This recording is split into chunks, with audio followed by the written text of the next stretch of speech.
The Veldt by Ray Bradbury. Publication date not listed. George, I wish you'd look at the nursery. What's wrong with it? I don't know. Well then, I just want you to look at it is all, or call a psychologist in to look at it. What would a psychologist want with a nursery? You know very well what he'd want. His wife paused in the middle of the kitchen and watched the stove busy humming to itself, making supper for four. It's just that the nursery's different now than it was. All right, let's have a look. They walked down the hall of their soundproofed Happy Life home, which had cost them $30,000 installed.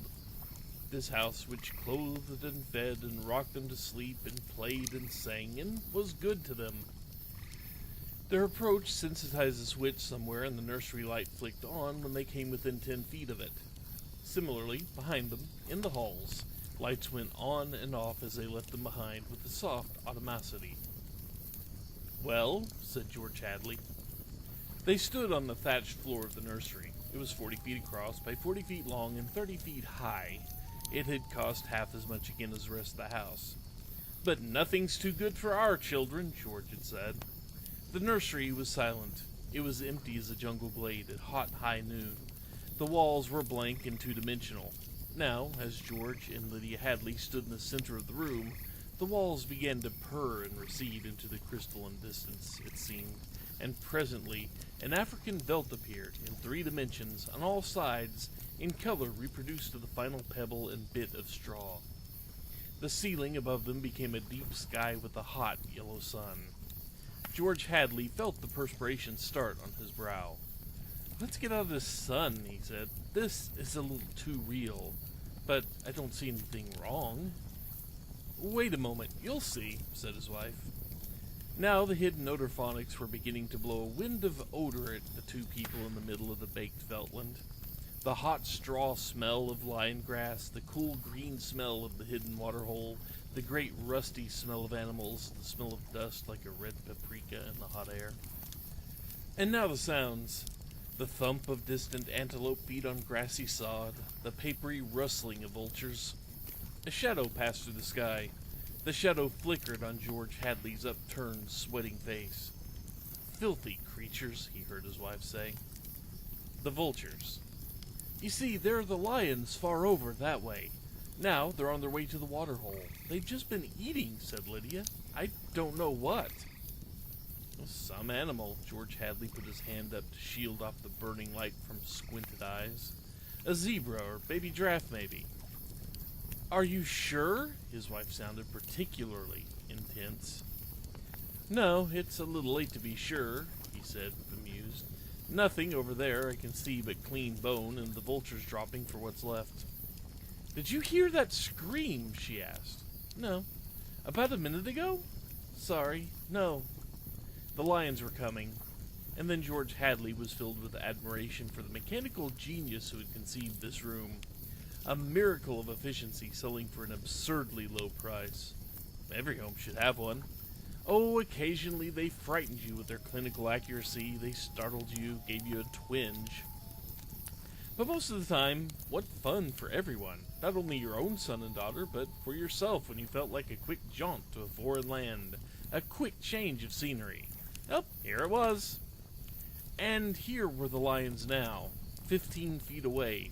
So real, so feverishly and startlingly real that you could feel the prickling fur on your hand, and your mouth was stuffed with the dusty upholstery smell of their heated pelts, and the yellow of them was in your eyes like the yellow of an exquisite French tapestry, the yellows of lions in summer grass, and the sound of the matted lion lungs exhaling on the silent noontide, and the smell of meat from the panting, dripping mouths. The lions stood looking at George and Lydia Hadley with terrible green-yellow eyes. "Watch out!" screamed Lydia. The lions came running at them.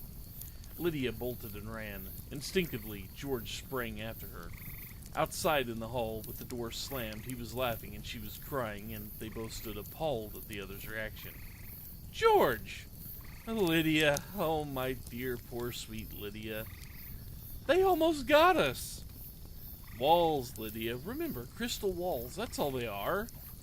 Oh, they look real, I must admit. Africa in your parlor. But it's all dimensional, super reactionary, super sensitive color film and mental tape film behind glass screens. It's all odor phonics and sonics, Lydia. Here's my handkerchief. I'm afraid. She came to him and put her body against him and cried steadily. Did you see? Did you feel? It's too real. Now, Lydia, you've got to tell Wendy and Peter not to read any more on Africa. Of course, he patted her. Promise? Sure. And lock the nursery for a few days until I get my nerves settled. You know how difficult Peter is about that. When I punished him a month ago by locking the nursery for even a few hours, the tantrum he threw. And Wendy, too. They live for the nursery. Well, it's got to be locked. That's all there is to it. All right. Reluctantly, he locked the huge door. You've been working too hard. You need a rest. I don't know, she said, blowing her nose, sitting down in a chair that immediately began to rock and comfort her. Maybe I don't have enough to do. Maybe you have time to think too much. Why don't we shut the whole house off for a few days and take a vacation? You mean you want to fry my eggs for me? Yes, she nodded. And darn my socks? Yes, a frantic, watery-eyed nodding. And sweep the house? Yes, oh yes! But I thought that's why we bought this house, so we wouldn't have to do anything. Well, that's just it. I feel like I don't belong here. The house is wife, mother, and nursemaid now. Can I compete with an African Veldt? Can I give a bath and scrub the children as efficiently or quickly as the automatic scrub bath can? I cannot. And it isn't just me, it's you. You've been awfully nervous lately. I suppose I have been smoking too much. You look as if you didn't know what to do with yourself in this house either. You smoke a little more every morning and drink a little more every afternoon and eat a little more sedative every night. You're beginning to feel unnecessary too. Am I?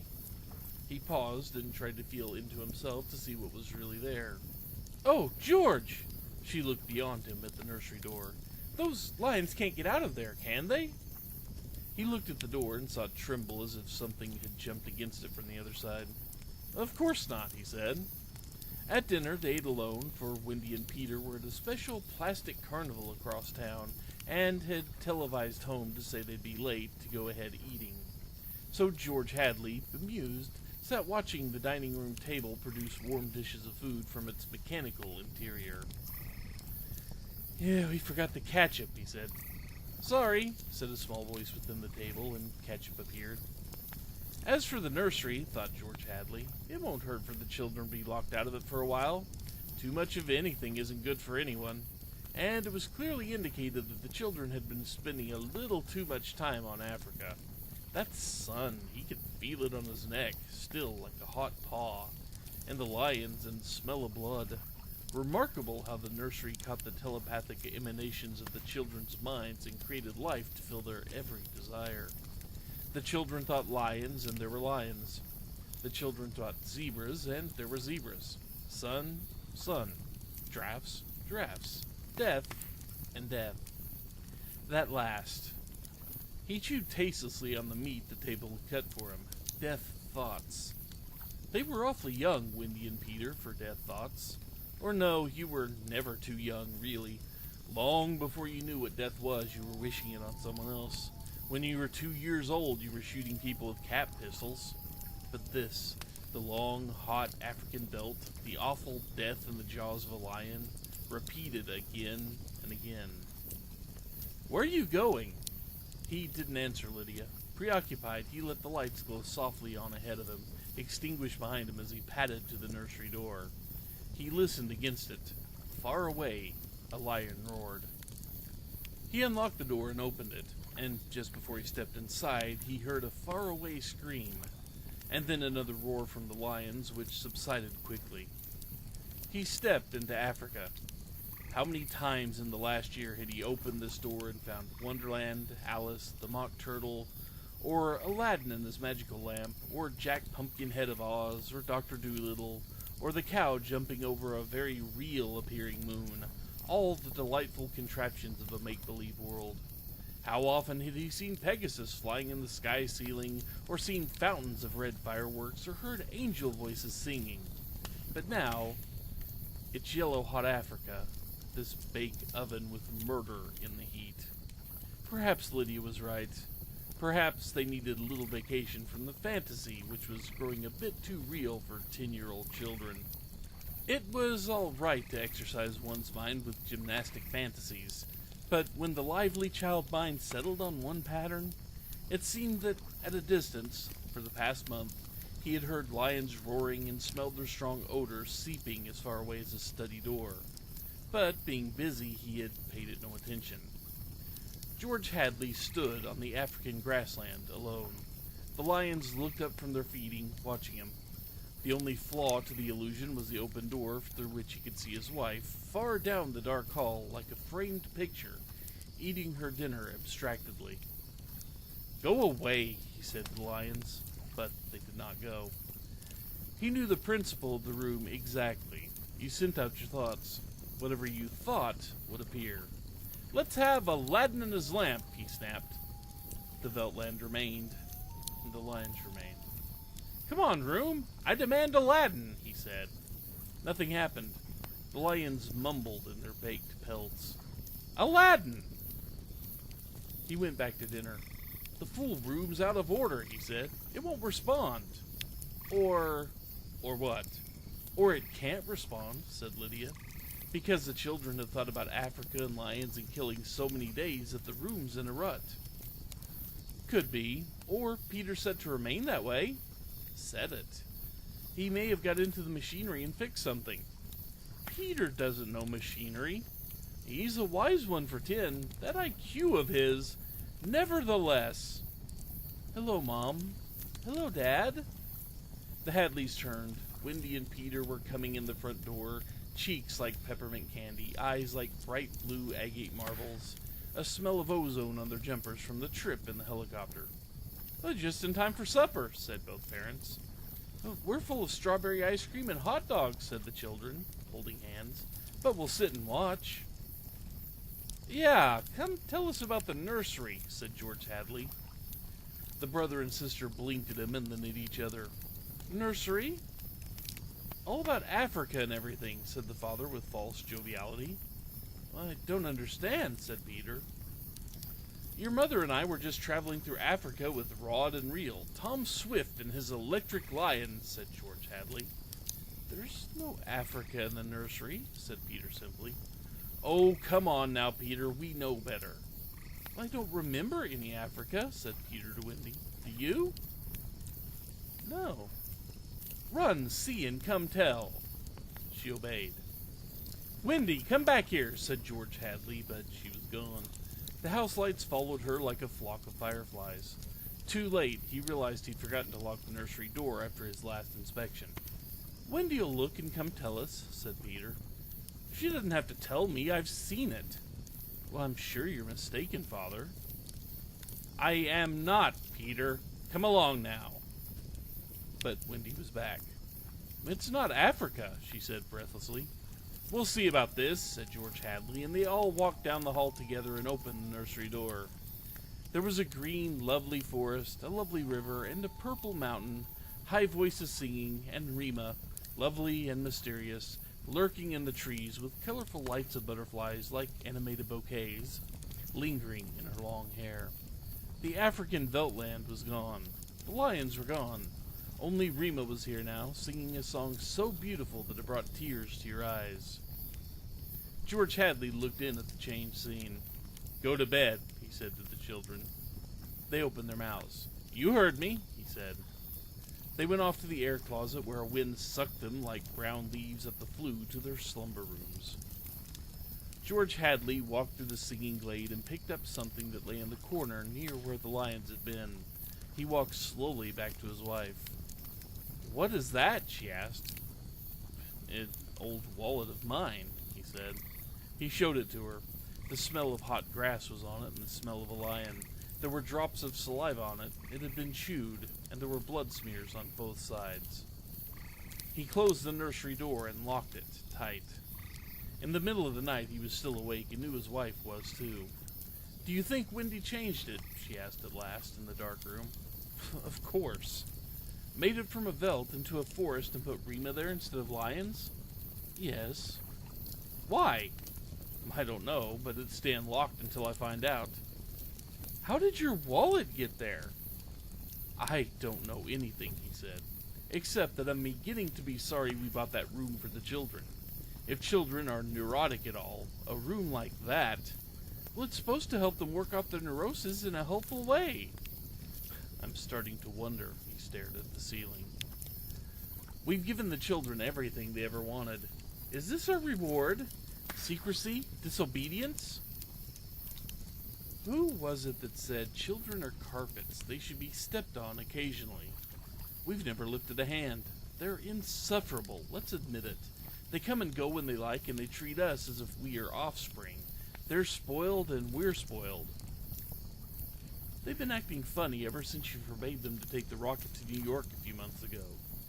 They're not old enough to do that alone, I explained. Nevertheless, I've noticed they've been decidedly cool towards us since. I think I'll have David McLean come tomorrow morning to have a look at Africa. But it's not Africa now. It's Green Mansion's country and Rima. I have a feeling it'll be Africa again before then." A moment later, they heard the screams. Two screams, two people screaming from downstairs, and then a roar of lions. "Wendy and Peter aren't in their rooms," said his wife. He lay in bed with his beating heart. "No," he said, "they've broken into the nursery." "Those screams, they sound familiar." "Do they?" "Yes, awfully." And although their beds tried very hard, the two adults couldn't be rocked to sleep for another hour. A smell of cats was in the night air. "Father," said Peter. "Yeah." Peter looked at his shoes. He never looked at his father anymore, nor at his mother. "You aren't going to lock up the nursery for good, are you?" "Well, that all depends." "On what?" snapped Peter. "On you and your sister. If you intersperse this Africa with a little variety, Sweden perhaps, or Denmark, or China. I thought we were free to play as we wished." "You are within reasonable bounds." "What's wrong with Africa, Father?" "Oh, so now you admit you've been conjuring up Africa, do you?" "I wouldn't want the nursery locked up," said Peter coldly. "Ever. Matter of fact, we're thinking of turning the whole house off for about a month. Live sort of a carefree, one-for-all existence." "Well, that sounds dreadful. Would I have to tie my own shoes instead of having the shoe tire do it? And brush my own teeth and comb my own hair and give myself a bath?" "It'd be fun for a change, don't you think?" "No, it would be horrid. I didn't like it when you took out the picture painter last month." "That's because I wanted you to learn to paint all by yourself, son." "I don't want to do anything but look and listen and smell. What else is there to do?" "All right, go play in Africa." "Will you shut off the house sometime soon?" "We're considering it." "I don't think you'd better consider it anymore, Father." "I won't have any threats from my son." "Very well." And Peter strolled off into the nursery. "Am I in time?" said David McLean. "Breakfast?" asked George Hadley. "Thanks, had some. What's the trouble?" "David, you're a psychologist." "I should hope so." "Well, then have a look at our nursery. You saw it a year ago when you dropped by. Did you notice anything peculiar about it then?" I can't say I did. The usual violences, a tendency towards a slight paranoia here or there. The usual in children because they feel persecuted by parents constantly, but really nothing. They walked down the hall. "I locked the nursery up," explained the father, "and the children broke back into it during the night. I let them stay so they could form the patterns for you to see." There was a terrible screaming from the nursery. "There it is," said George Hadley. "See what you make out of it." They walked in on the children without rapping. The screams faded. The lions were feeding. "Run outside a moment, children," said George Hadley. "No, don't change the mental combination. Leave the walls as they are. Get!" With the children gone, the two men stood studying the lions clustered at a distance, eating with great relish whatever it was they'd caught. I wish I knew what that was, said George Hadley. Sometimes I can almost see. You think if I brought high-powered binoculars here and... David McLean laughed dryly. Hardly. He turned to study all four walls. How long has this been going on? A little over a month. It certainly doesn't feel good. Well, I want facts, not feelings. My dear George, a psychologist never saw a fact in his life. He only hears about feelings, vague things. This doesn't feel good, I tell you. Trust my hunches and my instincts. I have a nose for something bad, and this is very bad. My advice to you is have the whole damn room torn down and your children brought to me every day during the next year for treatment. Is it that bad? I'm afraid so. One of the original uses of these nurseries was that so we could study the patterns left on the walls by the child's mind, study at our leisure, and help the child.